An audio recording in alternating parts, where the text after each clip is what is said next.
उत्तराखंड के रामनगर में कक्षा 9 में छात्राओं को प्रवेश न देने पर छात्राओं ने स्कूल के सामने दिया धरना। वहीं अभिभावकों ने सरकार के खिलाफ जताई नाराजगी। रामनगर में आज अटल उत्कृष्ट राजकीय कन्या इंटर कॉलेज में कक्षा 9 में प्रवेश के लिए पहुंची छात्राओं को प्रधानाचार्य द्वारा कॉलेज में बाहर करने के विरोध में छात्राओं ने स्कूल के आगे रोड जाम कर धरना प्रदर्शन किया और सरकार के खिलाफ जमकर नारेबाजी की। वहीं उनके अभिभावकों ने विरोध प्रदर्शन करते हुए सरकार के खिलाफ बच्चों के जीवन के साथ खिलवाड़ करने का आरोप लगाया है। वहीं छात्रों का कहना है कि प्रधानाचार्य द्वारा 9 की क्लास की अंग्रेजी माध्यम से शिक्षा ग्रहण करने वाले छात्राओं को प्रवेश नहीं दिया जाएगा और अन्य को भी नहीं दिया जाएगा। वहीं छात्रों का कहना है कि अभी तक उन्होंने इस कॉलेज में हिंदी माध्यम में शिक्षा ग्रहण की है और अंग्रेजी की शिक्षा ग्रहण करने के दौरान उन्हें परेशानियों का सामना करना पड़ेगा। वहीं छात्राओं का आरोप था कि प्रधानाचार्य द्वारा ये भी कहा गया है कि दूसरे कॉलेज में प्रवेश लें, जिस पर छात्राओं का कहना है कि अगर वह दूसरे कॉलेज में प्रवेश लेते हैं तो दूसरे कॉलेज में प्रवेश कैसे लेंगे और 2 माह के बाद परीक्षा होने वाली है। ऐसे में छात्रों के आगे अब पढ़ाई को लेकर गहरा संकट आ गया है, जिसके बाद छात्राओं ने आज धरना प्रदर्शन किया है। वहीं प्रधानाचार्य का इस मामले में कहना है कि उक्त कॉलेज को अटल उत्कृष्ट विद्यालय की श्रेणी में सरकार ने लिया है, जिसके तहत इस कॉलेज में अब सीबीएसई बोर्ड के तहत कक्षाएं संचालित होंगी।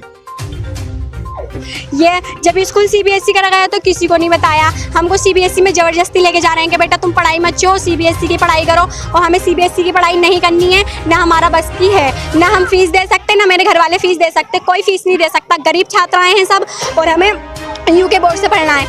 जब से हम 2 तारीख से कोई धरना कुछ रैली वगैरह नहीं कर रहे थे, स्कूल में शांत थे। मैम हमसे कह रही थी, हम मैम से कह रहे थे, मैम ने हमसे कहा बेटा तुम्हारा साथ देंगे, साथ नहीं छोड़ेंगे। अचानक हमें स्कूल से बाहर निकाल दिया गया। क्यों ये होता है साथ? ये साथ नहीं होता।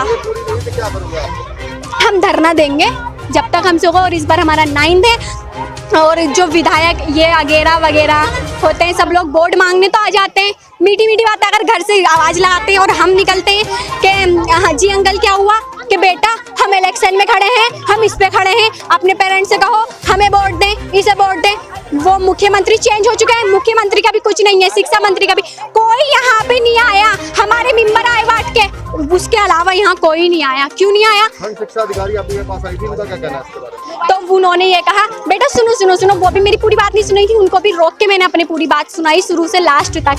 तो वो उन्होंने कहा, उन्होंने इधर जीआईसी के प्रिंसिपल सर को बुलाया। प्रिंसिपल सर ने हमसे ये कहा कि बेटा धरना मत करो, ये मत करो, वो मत करो, और तुम पढ़ाई यहीं करोगे।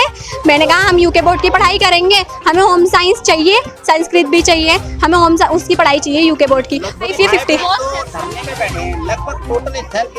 टोटल लेंथ क्लास में तो हमारे पिछली बार 48 थे, कुछ फेलियर बच्चे हैं, तो सब मिला के 58 हो चुके हैं। तो 58 में से कुछ बच्चे हैं जो सीबीएसई में अपनी मर्जी से चले गए, जिनकी हैसियत है, और कुछ पेरेंट्स ने स्कूल से नाम कटा दिया लड़कियों का, इसलिए उन्होंने 9th तक नहीं कराया। उन्होंने सीबीएसई में पढ़ोगे तो, और हम धरना तभी खत्म करेंगे जी, यूके बोर्ड चाहिए। हाँ यूके बोर्ड भी हिंदी मीडियम में हमको चाहिए। धरने में बैठना मुख्य कारण है सीबीएसई बोर्ड से अध्ययन न करना। सीबीएसई बोर्ड को थोपा जा रहा है, मतलब वो यूके बोर्ड में पढ़ना चाह रहे हैं बच्चे, तो क्यों उनको थोपा जा रहा है? नहीं, थोपने वाली कोई बात नहीं है। विद्यालय को सीबीएसई की मान्यता जो है प्राप्त हो चुकी है। विभागीय आदेशानुसार जो है हमको अप्रैल 2021 से सीबीएसई बोर्ड की कक्षाएं प्रारंभ करनी है, और बच्चों को विकल्प दिया गया कि आप सीबीएसई बोर्ड में पढ़ना चाहते हैं तो सीबीएसई में बोर्ड में पढ़िए, और उत्तराखंड बोर्ड में पढ़ना चाहते हैं तो आपको इस विद्यालय से अन्यंत्र प्रवेश लेना पड़ेगा। आरोप लगाया है कि हमें शुरू से यूके बोर्ड पढ़ाया गया, होमवर्क उसका किया गया, किताब में जी, पढ़ाई गई, अब एकदम से उसको सीबीएसई बोर्ड पर थोप दिया। ये क्या अन्याय नहीं है आपकी नजरों में? जी नहीं, विकल्प हमेशा बच्चों के साथ रहा है, और इसकी जानकारी समय समय पे हमारे पीटीए अध्यक्ष हमारे आदरणीय जो हैं परमानंद ज्वाल जी को, और जो हमारे अभिभावक विद्यालय आवागमन करते रहे, उनको देती जा रही है हमेशा भी। किसी तरह का कोई भी तथ्य गार्जियन को छिपाया नहीं गया है, और हमेशा जो है बच्चों के हित में बात की गई है। यहाँ पे जो अध्यक्ष थी उन्होंने आरोप लगाया कि हर मीटिंग में मुझे बुलाया जाता है, लेकिन इस बार बुलाया नहीं गया, ना ही किसी गार्जियन को बुलाती हुई। आप कह रही गार्जियन को बुलाया गया, क्या वो झूठ है? सब लोग झूठ बोल रहे हैं? जी, गार्जियन तो सर वैसे भी कभी भी बुलाओ तो यहाँ का गार्जियन नहीं आता। सबसे बड़ी कमजोरी गार्जियन की यही है कि वो अपने बच्चे पर ध्यान नहीं देते हैं। मैडम, यहाँ सुरक्षा को लेकर भी गार्जियन और बच्चों ने आरोप लगाया है कि यहाँ पर बराबर में स्कूल है लड़कों का, जो आए दिन छेड़खानी करता है और हमको जो है बिना उसके जो है बाहर बिठा दिया, धूप में हम बैठे हुए यहाँ पे। नहीं, किसी को, ये तो अपनी स्वेच्छा से धरना दे रहे हैं और धरना देने के लिए जो है आप कहीं भी बैठ सकते हैं, मेरी इच्छा से तो नहीं बैठ। मैडम, आपसे निवेदन है कि उन लोगों का आरोप है कि उनसे ये कहा गया है कि आप गेट से बाहर होइए और गेट पे ताला लगा दिया गया। तो नहीं, इसके लिए क्या कहना है आपका? नहीं, मेरा कहना ये है कि जब CBSE में हमको प्रवेश देना है विभागीय आदेशानुसार, तो हम उत्तराखंड बोर्ड में तो प्रवेश इनको दे नहीं सकते हैं। अब बच्चों को या तो CBSE में पढ़े या उत्तराखंड में बोर्ड में प्रवेश लेंगे तो दूसरे विद्यालयों में जाना पड़ेगा।